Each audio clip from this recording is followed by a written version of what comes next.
ബീബിക മക്ബറ എന്ന് പറയുന്ന ഒരു സ്ഥലമാണിത്. വലിയതാണ്, നിറച്ചും ആൾക്കാർ കാണുന്നു. ഇവിടെ പോയി ഇതിൻ്റെ ഉള്ളിലേക്ക് കൂടെ ഉള്ളിൽ കയറാം. അതിൻ്റെ ഡീറ്റെയിൽസ് ഒക്കെ എഴുതിയിട്ടുണ്ട്, എന്തൊക്കെയാണ് ഉള്ളിൽ കാണാനുള്ളത്, എന്തൊക്കെ ഡീറ്റെയിൽസ് ആണ്. മെയിൻ ഡോറിൻ്റെ 4.57 മീറ്റർ ഹൈറ്റാണ്, എപ്പോഴാണ് ഉണ്ടാക്കിയിരിക്കുന്നതെന്നൊക്കെ ഉള്ള ഡീറ്റെയിൽസ് ആണ് ഇവിടെ ഉള്ളത്. ഈ 20 റുപ്പീസാണ് ഓൺലൈനിൽ പേ ചെയ്തപ്പോൾ. ഡയറക്റ്റ് ടിക്കറ്റ് എടുക്കുകയാണെങ്കിൽ 25. പേർഷ്യൻ ആർക്കിടെക്ചർ ആണ് നമ്മളിവിടെ കാണാൻ പോകുന്നത്.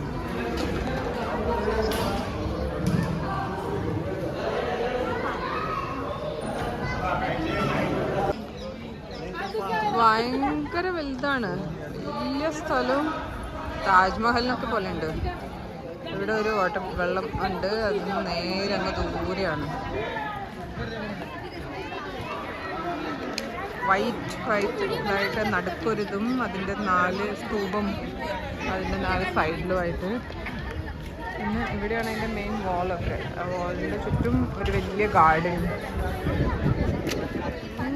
വേറെ പാറയെ കാണാം അപ്പുറത്ത് അതിൻ്റെ പിറകിൽ.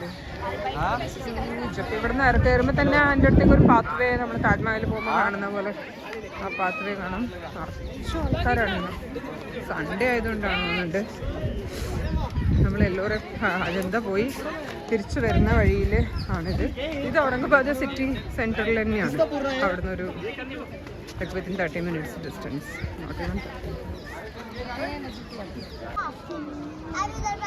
നമ്മൾ അവിടെ നിന്ന് വന്ന വഴിയായത്. ഇങ്ങനെ നീളത്തില്ല. എനിക്കൊന്നും അടുക്ക് വാട്ടർ ഫൗണ്ടെയിനും ലൈറ്റും കാര്യങ്ങളൊക്കെ ഉണ്ടായിരുന്നു, അതിപ്പോൾ ഇല്ല. അതിൻ്റെ ചുറ്റും വലിയ ഗാർഡനുണ്ട്. അതുകൊണ്ട് തന്നെ ഇഷ്ടംപോലെ ആൾക്കാർ അവിടെ വരും, എടുക്കുകയൊക്കെ ചെയ്യുന്നു. ആ പില്ലറൊക്കെ ഭയങ്കര വലുതാണ്, 2 സൈഡിലും മുന്നിലുള്ളത്. ഒരു ഗോൾഡൻ ഇതൊക്കെ കാണാം. ഇവിടെ ചെരുപ്പൊക്കെ അയച്ചു വെച്ചിട്ടാണ് ഉള്ളിലേക്ക് പോകുന്നത്. ഇവിടെ അതിൻ്റെ ഡീറ്റെയിൽസ് എന്തൊക്കെ എഴുതിയിട്ടുണ്ട്. ഔറംഗസേബിൻ്റെ വൈഫ് ദിലറു ബാനു അലിയാസ്, അവരുടെ മെമ്മറിയിൽ ബിൽഡ് ചെയ്തതാണ്. കാർവിങ്സ് ഒക്കെ ഭയങ്കര രസമാണ്. ഓരോ സ്ക്വയറിനകത്തും ഓരോ തരത്തിൽ.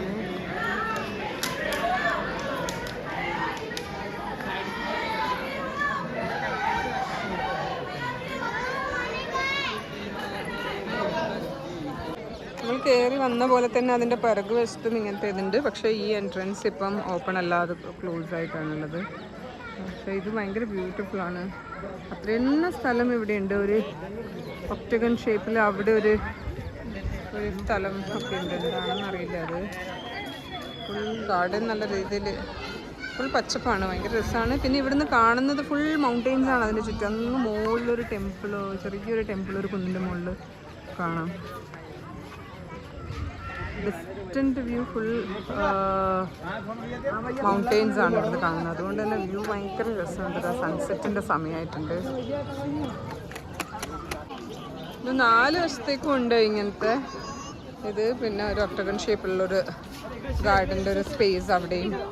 അങ്ങനെയാണ് എല്ലാ സൈഡിലും ഉള്ളത്. പക്ഷെ നമുക്ക് ഒരു സൈഡ് മാത്രമാണ് ഇപ്പോൾ ഓപ്പൺ ആയിട്ടുള്ളത്. ഭയങ്കര രസമാണ്, ഭയങ്കര വലിയതാണ് തന്നെ. ഇവിടെ നിന്നൊക്കെ താഴോട്ട് ഇറങ്ങിപ്പോകാൻ സ്ഥലമുണ്ട്. പക്ഷെ അവിടെ നിന്നൊന്നും ഇല്ല തോന്നുന്നുണ്ട്. നിറച്ച ആൾക്കാരാണ്. അപ്പം നമുക്കിത് മതിയാക്കി തിരിച്ചു പോവാം. അപ്പം നമ്മൾ തിരിച്ചു പോവാണ്. ഔറംഗാബാദിൽ വന്നിട്ട് അജന്ത എല്ലോറ ഗുഹ, പിന്നെ ബീബിക മക്ബറ, അത് കഴിഞ്ഞിട്ട് പിന്നെ കുറച്ചധികം ശിവ ടെമ്പിൾസ് അതിൻ്റെ ഇൻ ആൻഡ് അറൗണ്ട് ഉള്ളത്. ഒരു സ്ലീപ്പിംഗ് ഹനുമാൻ്റെ ടെമ്പിൾ, അതൊക്കെയാണ് നമ്മൾ കണ്ടത്. കുറേയധികം മറാഠ ഡെലിക്കസീസ് കഴിച്ചു, ഭക്ഷണം, അവരുടെ സ്വീറ്റ്സ്, അങ്ങനെയൊക്കെ. എല്ലോറ അജന്തയിൽ പോകുമ്പോൾ നല്ല സമയം വേണം. കാരണം 2 മണിക്കൂർ 2.5 തൊട്ട് 3 മണിക്കൂർ പോകാനും 3 മണിക്കൂർ വരാനും വേണം. പിന്നെ അവിടെ ഒരു 3-3.5 മണിക്കൂർ ചിലവാക്കാനും. നല്ല സ്പീഡിലാണ് ചെയ്യുന്നുണ്ടെങ്കിൽ അത്രയും ടൈം വേണം. അപ്പോൾ ഒരു വീക്കെൻഡ് ഉണ്ടെങ്കിൽ കാര്യമായിട്ട് ചെയ്യാം. സാറ്റർഡേ സൺഡേ ഉണ്ടെങ്കിൽ. ഞങ്ങൾ നാസിക്കും കൂടെ ചെയ്തിട്ടാണ് വന്നത്. അപ്പോൾ നാസിക്ക് ഫ്രൈഡേ ചെയ്തു, അവിടെ നിന്ന് ഇങ്ങോട്ടേക്ക് വന്നിട്ട് അങ്ങനെ. അപ്പോൾ ഒരു വീക്കെൻഡ് സാറ്റർഡേ സൺഡേ അങ്ങനെ ഒരു 2 ദിവസം കയ്യിലുണ്ടെങ്കിൽ ഔറംഗാബാദിൻ്റെ സ്പെഷ്യാലിറ്റീസൊക്കെ നമുക്ക് കാണാവുന്നതാണ്.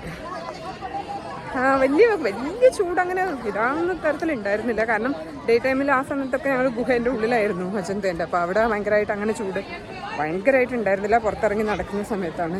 ഗുഹേൻ്റെ ഉള്ളിലൊക്കെ നല്ല തണുപ്പായിരുന്നു. പിന്നെ ഇപ്പോൾ വൈകുന്നേരമായി. രാവിലെ നല്ല പ്ലസൻറ്റ് ക്ലൈമറ്റാണ്. അപ്പോൾ വലിയൊരു കുഴപ്പം, ചൂടിനെ കൊണ്ടുള്ളൊരു കുഴപ്പം ഉണ്ടായിരുന്നില്ല ഇപ്രാവശ്യം വന്നപ്പം. അപ്പോൾ അതൊക്കെയാണ് ഔറംഗാബാദ് സ്റ്റോറീസ്. ആൾക്കാരെന്നൊക്കെ പറഞ്ഞാൽ നിറച്ച ആൾക്കാരാണ്.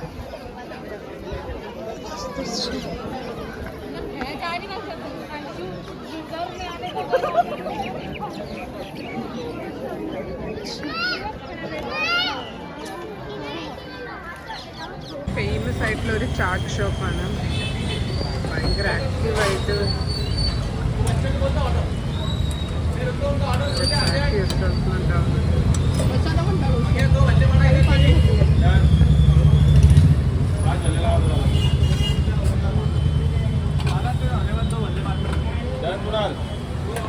ബല്ല ചാട്ട് സെൻറ്റർ എന്നാണ് നമുക്ക് ഇന്നലെ അവർ വാങ്ങിച്ചുകൊണ്ട് വന്നത്. താഴെ ഇരിക്കാനൊക്കെ സൗകര്യമുണ്ട്.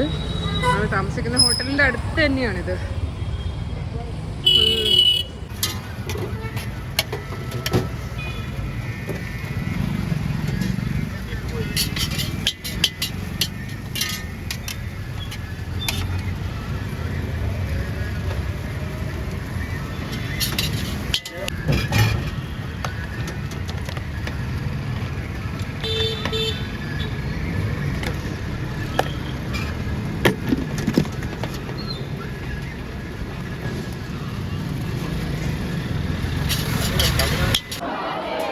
പുരുഷ്ണേശ്വർ എന്ന് പറയുന്ന ടെമ്പിളിലാണ് പോണത്. പക്ഷെ ഇവിടെയും പിന്നെ ഉള്ളിൽ എൻട്രിയിൽ ഇവിടെയും ഉള്ളിൽ കയറണമെങ്കിൽ ഷർട്ടൊക്കെ അയച്ചിട്ട് നമ്മളെ സൗത്തിലെ അമ്പലം പോലെ കേരളത്തിലെ അമ്പലം പോലെ അങ്ങനെയാണ് ആണുങ്ങളൊക്കെ ഷർട്ട് അയച്ച് പോലെ. ഇത് 12 ശിവലിംഗം എന്ന് പറയുന്ന അതിൽ പെട്ട ഒരു പ്രധാനപ്പെട്ട ശിവലിംഗം ഉള്ള അമ്പലങ്ങളിൽ പെട്ട ഒരു പ്രധാനപ്പെട്ട അമ്പലമാണിത്. ജ്യോതിർലിംഗം എന്ന് പറയുന്ന അതിൽ ഉള്ള ശിവന്റെ ഒരു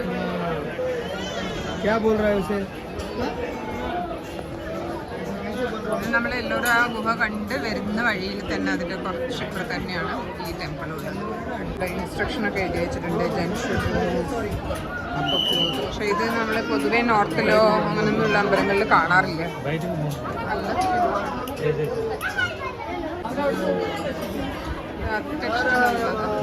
ഇവിടെ ഭയങ്കര ഫേമസ് ആണ് ദൂത് പേട എന്ന് പറയുന്നു. കഴിച്ചു നോക്കാം. അന്ന് ഒരു സാമ്പിൾ പീസാണ്, കഴിച്ചു നോക്കാം.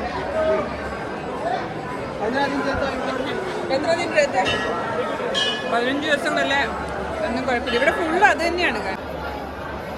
എല്ലാ കടയിലും ദൂത് പേട തന്നെയാണ്. ഇങ്ങനെ വലിയ ഇതിന് ഇങ്ങനെ വെയിറ്റ് ചെയ്ത് ഇങ്ങനെ ചെറിയ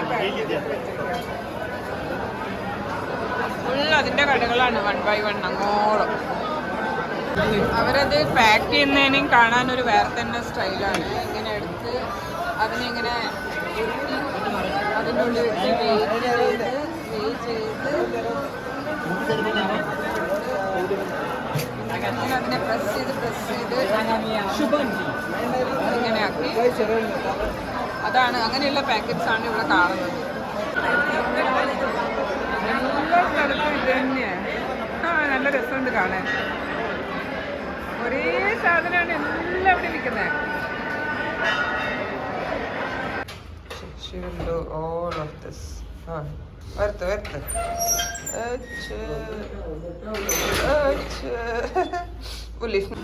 ഔറംഗാബാദിൻ്റെ മോർണിംഗ് സ്ട്രീറ്റ് എല്ലാം കാലിയാണ്. പക്ഷെ നല്ലോണം കച്ചറ ഉണ്ട്.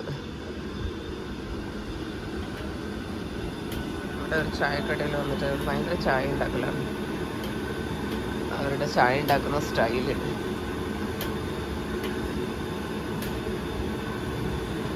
രാവിലെ വലിയ ചൂടില്ല, ഇങ്ങനെ ഒരു പ്ലസന്റ് ക്ലൈമറ്റ് ലൈക്ക് അങ്ങനെയാണുള്ളത്. ഞാൻ കുറച്ച് വെള്ളമൊക്കെ വാങ്ങിച്ചു കുടിക്കാമെന്ന് വിചാരിച്ചു ഇറങ്ങി. ശില്പനെ കൂടെ നിൽക്കുമ്പോൾ രാവിലെ 6 മണിയാകുമ്പോഴത്തേക്ക് കഴിഞ്ഞാൽ പിന്നെ കിടക്കാൻ വിടില്ല. 6 മണി എന്ന് പറയുമ്പോൾ like get out of the room, അങ്ങനെയാണ് അവളുടെ പോളിസി. സ്ട്രീറ്റ് ഭയങ്കര ഇത് കച്ചറ കച്ചറ ആണ്, ഫുൾ പൊട്ടിയതും പൊളിഞ്ഞതും അങ്ങനെയൊക്കെ. ഞങ്ങൾ ഇന്നലെ രാത്രി ഇതിലൊക്കെ നടന്നപ്പോൾ ഭയങ്കര ബിസി സ്ട്രീറ്റ് ആയിരുന്നു, ഫുൾ ലൈറ്റും ആൾക്കാരും കച്ചവടവും ഒക്കെ ആയിട്ട്. ഇപ്പം അതിൻ്റെ ക്ലീനിങ്ങും അതൊക്കെ നടക്കുന്നുണ്ട്. പക്ഷേ it's kind of more of N old city. അവരെ തുണിയിലേക്ക് ഒഴിച്ചിട്ട് അങ്ങനെ അതൊക്കെ ഫിൽട്ടർ ചെയ്യുന്നത്. ഇതല്ലേ ഓരോ സ്ഥലത്തും ചായ ഉണ്ടാക്കുന്നതിൻ്റെ ഒരു ടെക്നിക്ക് കുറച്ച് മാറ്റമാണ്. ഈശ്വര, ഇങ്ങനെയാണോ ചായ ഉണ്ടാക്കുന്നത്?